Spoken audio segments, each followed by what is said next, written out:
Hey guys, how is everybody doing today? As you can see, I have a webcam down here. Now everyone can see my long ass beard and make fun of my appearance. Um, just kidding, just kidding. Well, you can do what you want, you're the internet. Today I'm going to be reviewing the spoilers for Ikoria Lair of Behemoths. Um, they've just released all of these today. I don't know all of them, I've seen some of them because of the release announcement on Twitch this morning that I did co-stream. And I'd love to invite you guys to check that out. I do give away some content codes for Arena. I just got some today. I'm going to be reviewing these Ikoria spoilers that you see some of in front of you. But first I'm going to go over some of the new mechanics that I've seen. I haven't looked through these at all. I've just seen some of these on the internet, and these are a couple of the mechanics that they highlighted on in the announcement stream. So first we have Mutate. Mutate says it has the casting cost of, in this case, 2 black or red and 2 white. If you cast a spell for its mutate cost, put it over or under target non-human creature you own. They mutate into the creature on top, plus all abilities from under it. So that reminds me of an older mechanic from the original Theros block called Bestow. Bestow said you can cast this for its bestow cost, and it becomes an aura enchantment onto a creature you control. Now, with this, you can put it above or below, and then they change into that, which is very interesting, and I really am looking forward to how it's going to be for the next standard and whatever commander comes out. So, there's also a new mechanic called Companion. So, if this card is your chosen companion, in this case, Umori the Collector, you may cast it once from outside the game. So, in order for the card to be your chosen companion, it has to have you have to meet the requirement of each non-land card in your starting deck shares a card type. So that means that in this case it would be ooze. So that is an interesting mechanic. It takes the card out of your deck. You have a smaller amount of cards to work with, which is a good thing in a lot of cases. Sometimes bad depending on what you're playing against.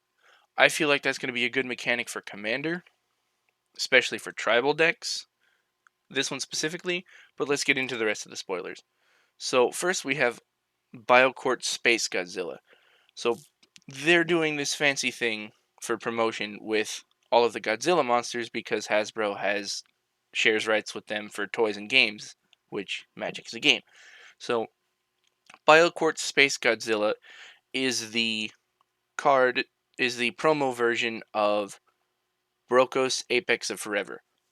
It costs 2 generic mana, 1 black, 1 green, and 1 blue, and it has a mutate cost of 2 generic mana, a blue or a black, and 2 green.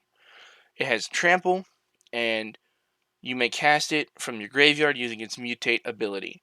That is going to be really, really good for some of the self-mill decks out there, and I think it's going to be very interesting for cards like Muldrotha in Commander, where you can cast things from your graveyard. Like, you get to cast a creature, or an enchantment, or an artifact, just one of everything, every card type. So next we have the one we looked at just now before, Snapdax Apex of the Hunt.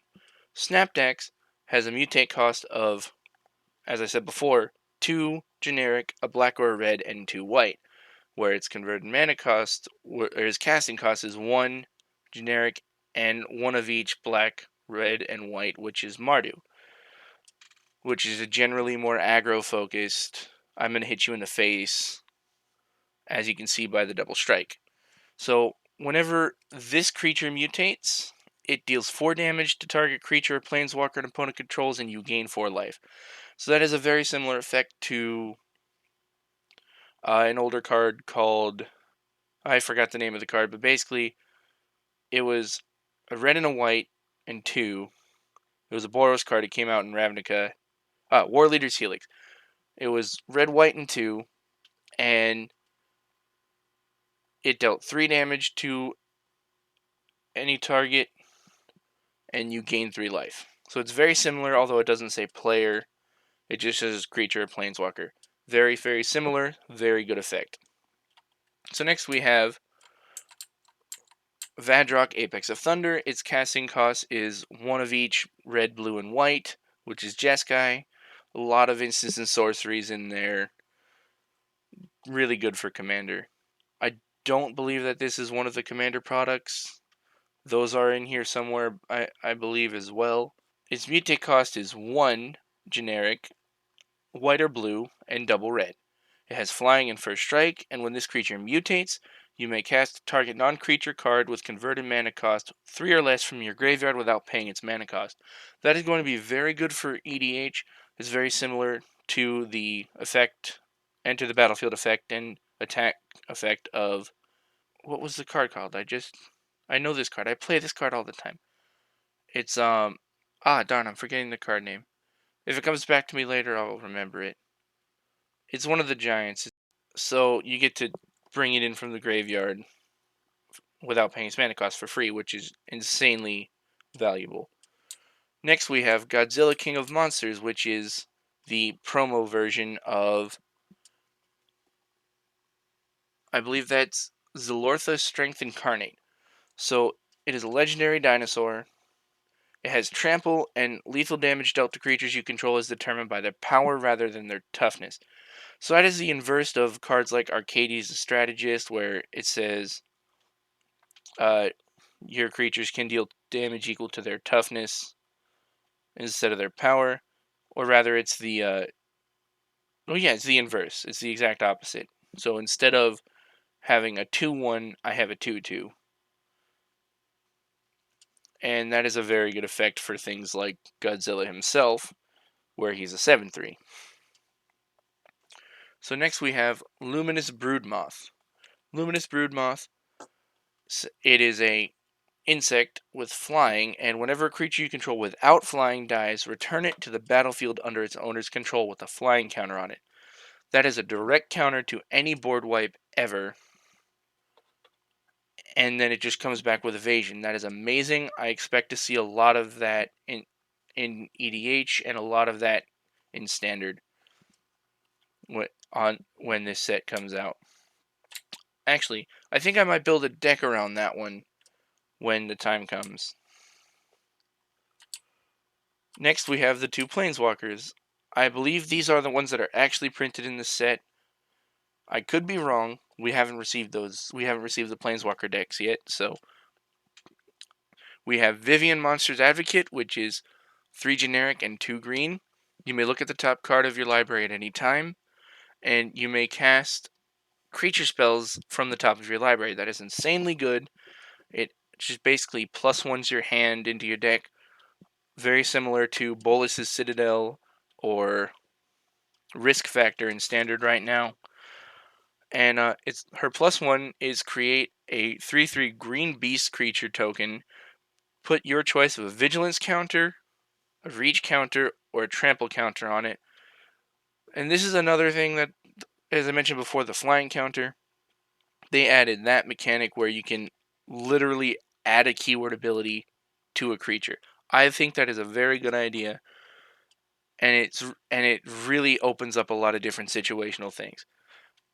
And then her -2 is when you cast your next creature spell this turn, search your library for a creature card with less converted mana cost and put it onto the battlefield, then shuffle your library. So it's basically, I play a 5 mana creature and get a questing beast. I think that is insanely powerful, even if it's on the next turn, but then you get to attack with both of them in one go. And next we have Luca Coppercoat Outcast. He is 3 mana, 3 generic mana, and 2 red to cast. And he is a new planeswalker just introduced from this plane. So his +1 is exile the top 3 cards of your library. Creature cards exiled this way you may cast this card from exile as long as you control a Luca planeswalker. So not just him, any iteration of him in the future from now on. Very similar to Garruk, however you want to pronounce it, Curse Huntsman from the Eldraine set. His 0 wolves put counters on all of your Garruk planeswalkers. I don't exactly like that ability, to be honest, because if you hit three things that aren't creatures, they're just dead in the water. You just can't use them, and then if he leaves, you can't cast them. Vivian's ability, static ability, I like a little bit more because it doesn't take away your ability to cast them. It just makes it so you have to draw it first. Whereas with him, if you don't have a Luca, you cannot play those creatures. But however, I do like his -2 a little bit more than Vivian, or rather about the same.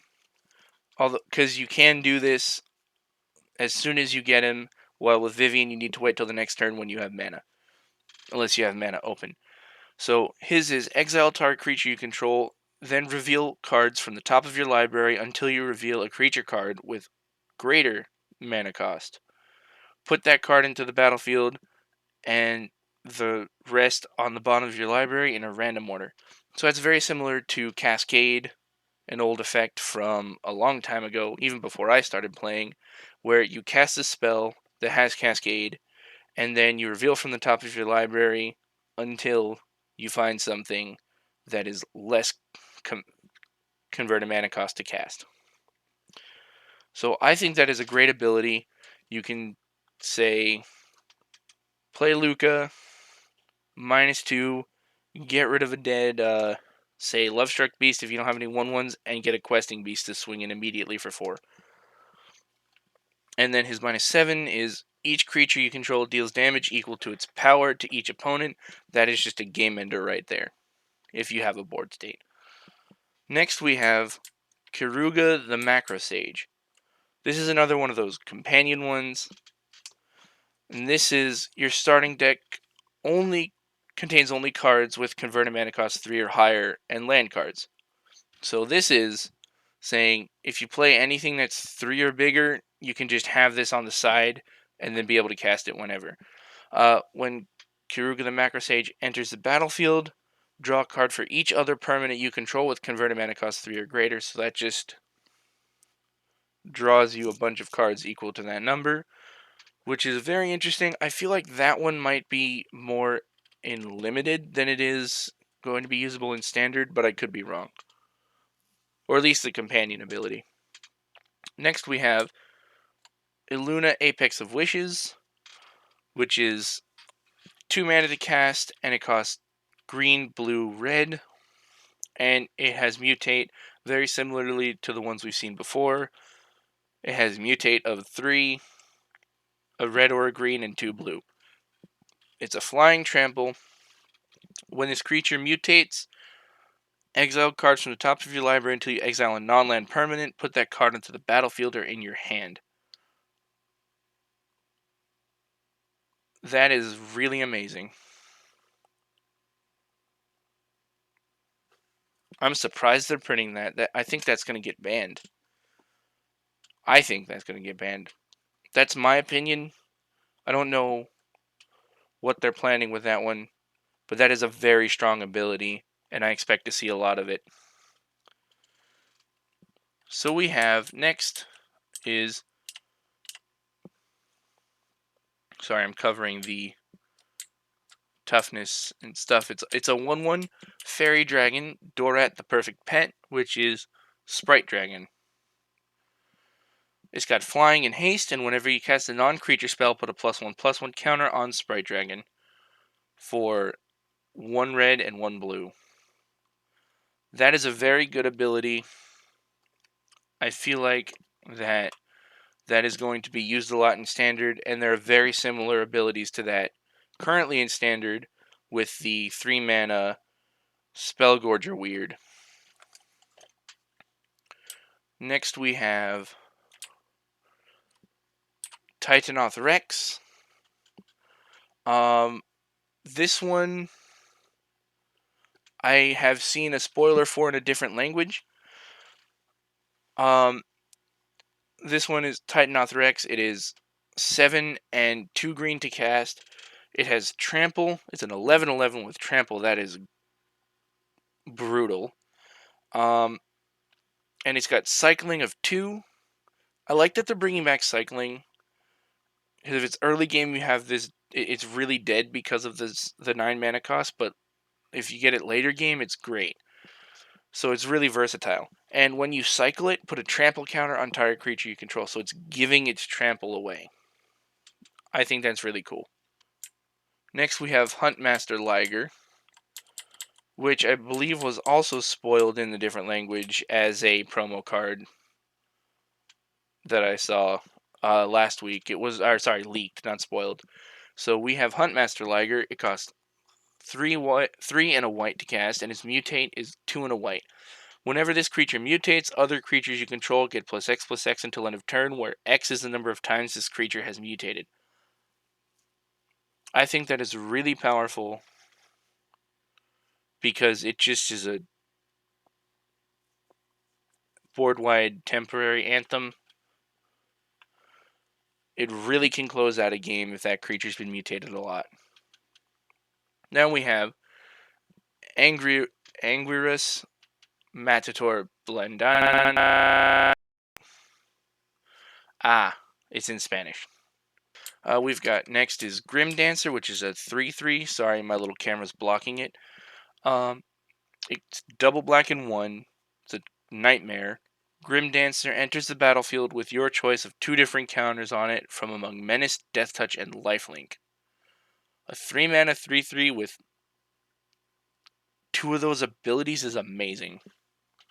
That is really amazing, and Standard is going to see a lot of that, I think.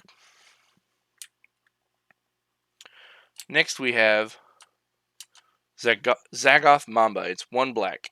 Whenever this creature mutates, target creature an opponent controls gets -2/-2 until end of turn.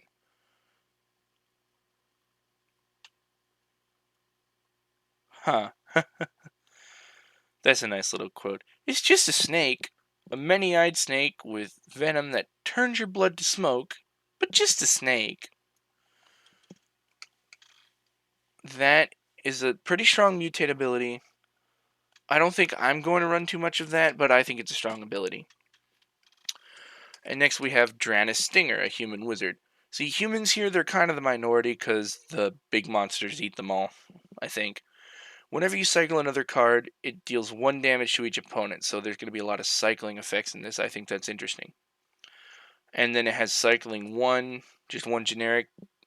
It'll fit in any deck with that. It's just a 1 mana, discard it, draw a card. Next we have Essence Scatter. Pretty simple.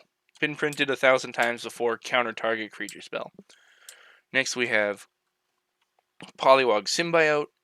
Each creature spell costs 1 less to cast if it has Mutate, which is very good because it's not legendary, so you can have 4 of them, so they all cost 4 cheaper.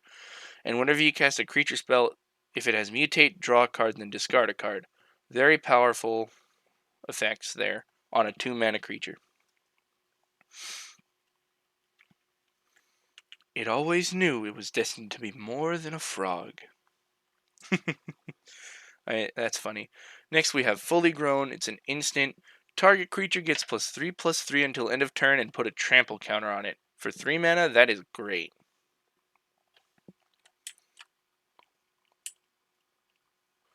Next we have Mosscat Goriak. 3 mana, 2/4 with Vigilance. Nothing too special. Nice blocker. Next we've got Cloud Piercer. It's 5 mana to cast, 4 and 1 red. Its mutate is 4, 3 and 1 red. It's got Reach, and whenever this creature mutates, you may discard a card. If you do, draw a card. That is very similar to the 2 mana blue one we found before, and they work very well with each other. I would think so. Next we have Garuda, Doom of the Depths, Demon Kraken. 4 and blue, black, blue, black. Companion, your starting deck contains only cards with even converted mana cost, so no turn 1 plays. Everything from 2 and up, or 2 and up even means you can have it on the side there. When it enters the battlefield, each player puts the top 4 cards of their library into their graveyard. Put a creature card with an even converted mana cost from among these cards onto the battlefield under your control.